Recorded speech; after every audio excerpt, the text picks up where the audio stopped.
This is a demonstration of a new feature that's being developed, and it's in response to our competitors, which are applications like Apex Mobile Sketch. And the way Apex Mobile Sketch works is it's PC-based software.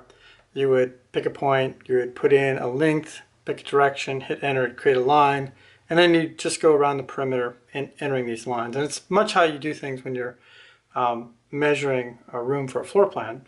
So it actually works fairly well. And because of that, we decided that, okay, maybe it makes sense for GraphPad to have a comparable capability. And so we basically created more or less the same sort of form. We'd pick a point on the diagram. We would put in our dimension. In this case, we'll put in 12 feet. Actually, put in 42 feet. So put in 12 feet, pick our direction, hit new line, and then we would just go around the perimeter the same way. Now, that's all well and good, but where GraphPad's going to be a lot better is, and we're going to do a more complex drawing just so you can really see the difference in the capability, right? So say, for example, we've got things lined up, and say we get all the way to the end of our measurements, and things don't quite close, right? So say, for example, we're off by a little bit. With GraphPad, all you'd have to do is you'd sit there and you would pick the points you're interested in, and say, for example, this length, and we'll just put it in here.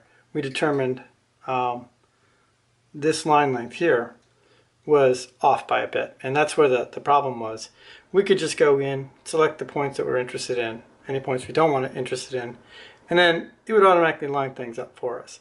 So that's a lot easier than backing out around the geometry and then putting it back in.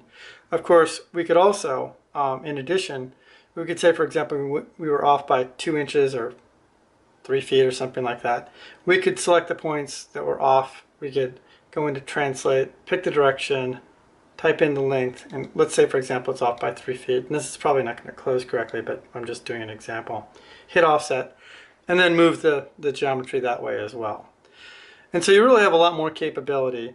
But because there's a lot of users out there that are familiar with and are used to taking dimensions and putting them in this fashion, we thought it appropriate we give it that same capability as well. And that's my presentation. Thanks.